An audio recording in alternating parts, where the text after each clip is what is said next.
Simone, tudo bem? Nós somos alunos da Medicina Veterinária da PUC Minas, da Praça da Liberdade, e hoje a gente vai apresentar o nosso trabalho integrado de imunologia sobre transfusão sanguínea em cães.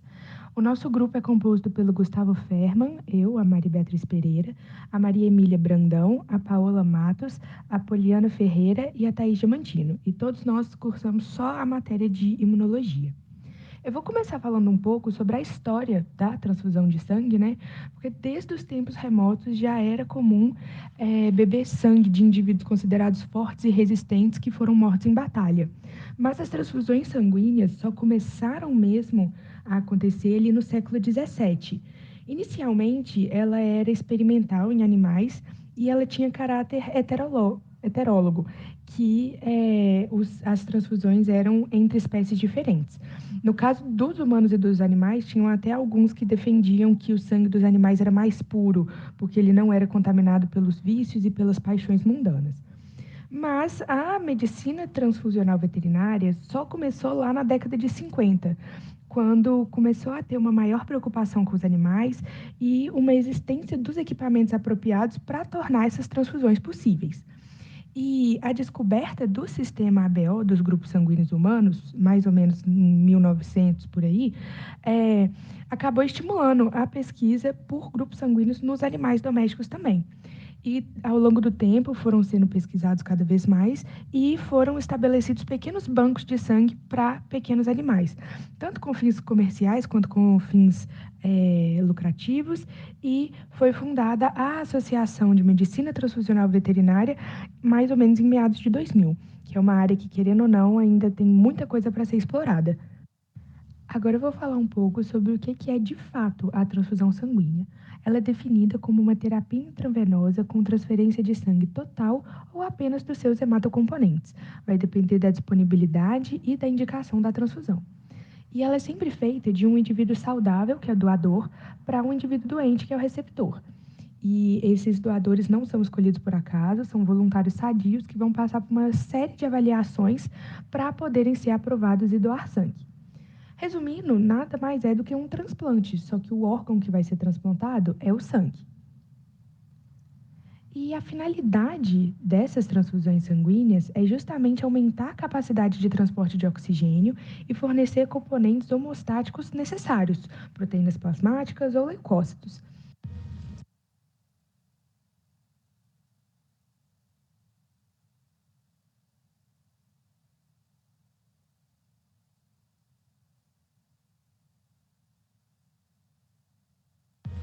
Doadores elegíveis. Deve ser um cão adulto de 1 a 8 anos de idade.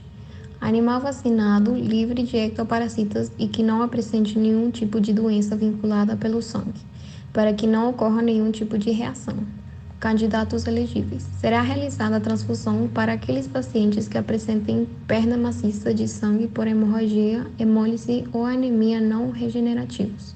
Os parâmetros clínicos e laboratoriais que indicam a necessidade de transfusão sanguínea são mucosas pálidas, hipotermia, taquicardia, história de hemorragia ou hemólise e tempo de preenchimento capilar aumentado.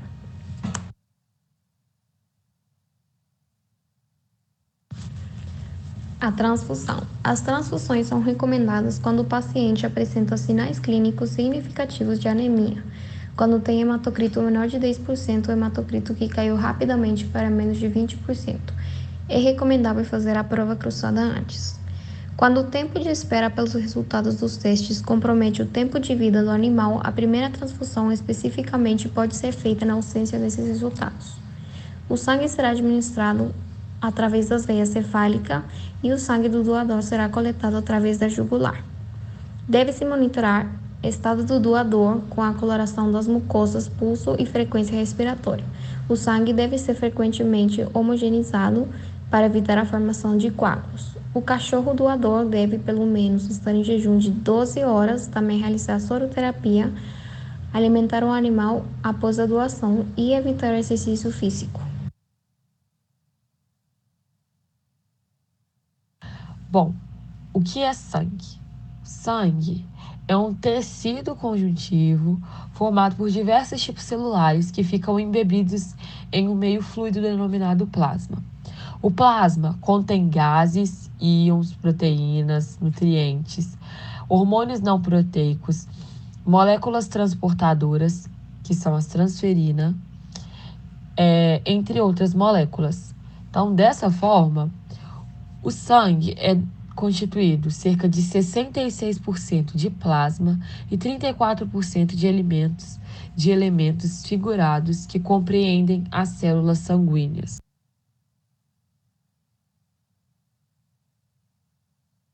Agora eu vou falar dos componentes sanguíneos. O sangue ele funciona como proteção e manutenção do corpo. Sendo assim, os componentes sanguíneos são hemácias, plaquetas, leucócitos e plasma. As hemácias elas são constituídas por duas proteínas, a globulina e a hemoglobina.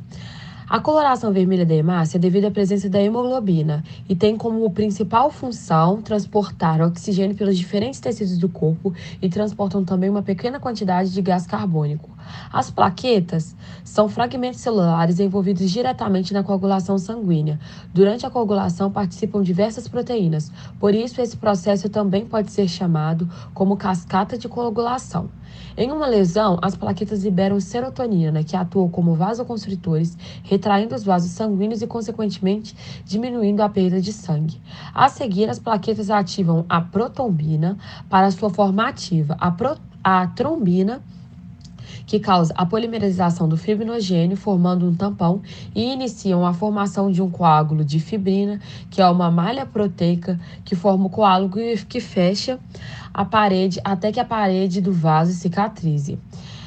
Os leucócitos fazem parte do sistema imunitário do organismo e compreende um grupo de células com diferentes funções na defesa do organismo. Os leucócitos se classificam em granulócitos, apresentam glândulas no citoplasma, neutrófilo, eosinófilo e basófilo, e agranulócitos. Não apresentam glândulas no citoplasma, linfócito e monócito. O plasma, ele representa 55% do volume total de sangue e é constituído por 90% de água, onde se encontram dissolvidos proteínas, açúcar, gorduras e sais minerais.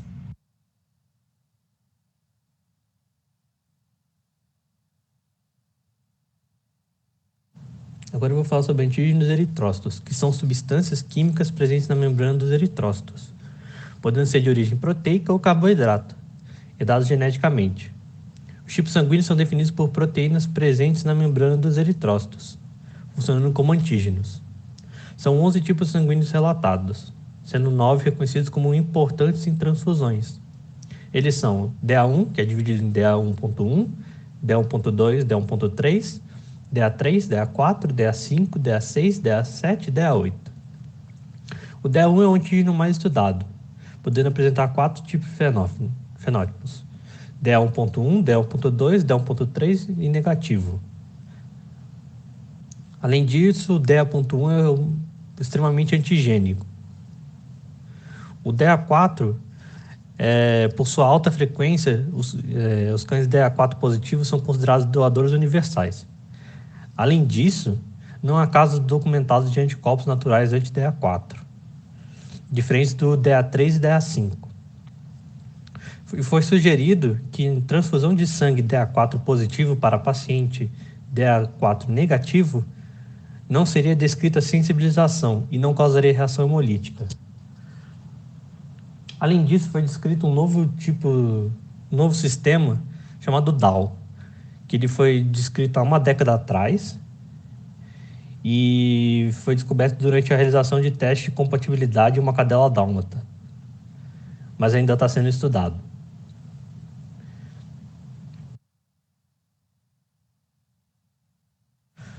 Agora, falando sobre testes sorológicos, há 3 métodos utilizados para a identificação do DA1.1. O MSU, Michigan State University, que também é utilizado para identificar os outros antígenos como DA4 e DA3. Coluna de gel, que é o mais caro, porque ele precisa de uma centrífuga especial. E o teste de cartão, que consiste na hemaglutinação em caso de positividade para antígeno eritrocitário DA.1. Por definição, reação transfusional é qualquer efeito adverso resultante da administração ao paciente de sangue total ou hemocomponentes. As reações transfusionais são classificadas como imediatas ou tardias, imunológicas ou não imunológicas, hemolíticas ou não hemolíticas. As mais graves são do tipo imediata, imunológica, hemolítica. Quando o sangue do doador é do mesmo tipo do sangue do receptor, não haverá uma resposta imune. Porém, se forem diferentes, no caso do receptor não ter antígeno prévio contra o grupo sanguíneo doador, os eritrócitos transfundidos irão circular, haverá uma resposta imune no receptor e produção de anticorpos. Só que antes de haver uma reação ao sangue transfundido, os eritrócitos transfundidos já serão eliminados. Se ocorrer uma segunda transfusão, as células serão destruídas imediatamente. No caso do receptor já ter antígenos prévios, os antígenos serão atacados imediatamente. No caso do receptor com anticorpos do tipo sanguíneo doador, haverá aglutinação ilícita do eritrócito doador no sistema vascular do receptor, resultando em embolização, obstrução vascular pulmonar e morte. Porém, o contrário não acontece se o doador tiver anticorpos contra o tipo sanguíneo do receptor, porque a diluição dos anticorpos do doador será rápida e não provocará doença clínica.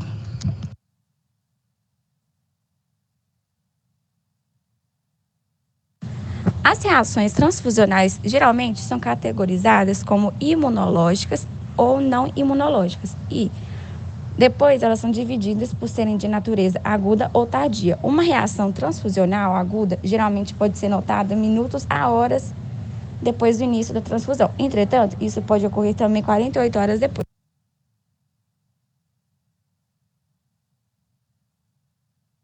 Bom, quando as reações transfusionais imunológicas imediatas são aquelas que ocorrem nas primeiras 48 horas da administração de um hemocomponente, como, por exemplo, a hemólise imunomediada aguda. Ela é a reação de maior risco para o paciente e ela ocorre devido à incompatibilidade entre o doador e o receptor, ou a pré-sensibilização por transfusão anterior ou prenhez. A pré-sensibilização ocorre quando o paciente é exposto a antígenos eritrocitários diferentes daqueles que possui e produz anticorpos contra esses antígenos. Ele também é considerada uma reação de hipersensibilidade de tipo 2, na qual as imunoglobulinas pré-formadas das classes G e M se ligam aos antígenos de membrana eritrocitária, formando complexos imunes. Estes ativam o sistema complemento pela via clássica até a formação do complexo de ataque à membrana, levando à hemólise intravascular. Já as reações transfusionais imunológicas tardias são aquelas que se iniciam após 48 horas da transfusão de um hemocomponente e ocorrem devido à resposta imune de memória induzida por transfusão prévia. Essas reações não podem ser previstas com testes de reação cruzada.